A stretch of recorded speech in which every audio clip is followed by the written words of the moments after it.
I was just trying to scare the thief away, but suddenly, due to the sudden ringing of the bell, I was scary and pulled the trigger. My wife rushed into the living room and the lights came on. I saw the stranger I'd shot blood pouring from his eye.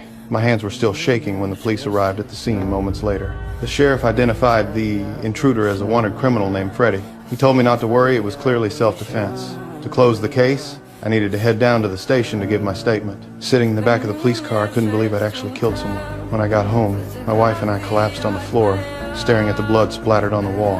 We had no idea what to do.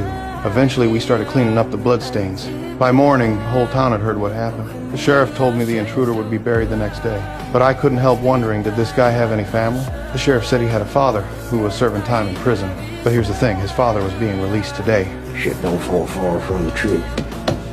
Of all days. That's when I started to feel uneasy. Worried about potential retaliation from this criminal's father, I had all the locks on our doors replaced with heavy-duty ones. But after receiving a call from an unknown number, I got seriously nervous. The person on the other end didn't say a word. I was convinced it was the dead man's father. Out of fear, I didn't sleep at all that night. I sat in the living room on high alert until dawn. The next morning, I decided to go to the cemetery to see Freddie's grave. But as I sat in my car, an old man suddenly appeared beside the window. Quiet and peaceful, isn't it? Come to watch the shit go in the hole. I knew it had to be Freddie's father, fresh out of prison. And what he said next absolutely terrified me. Oh, that was a nice picture of your family in the paper. Your boy, he looks a whole lot like you, doesn't he? I immediately drove to my son's school and picked him up. Then I went straight to the sheriff, begging him to arrest the man. But the sheriff said without evidence, there was nothing he could do. He wants my son. He's probably just trying to scare you. Don't let him.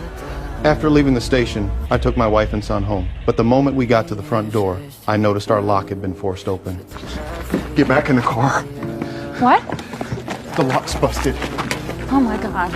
In a panic, I told my wife to take our son to the police station while I grabbed a tool from the trunk and went inside to check things out.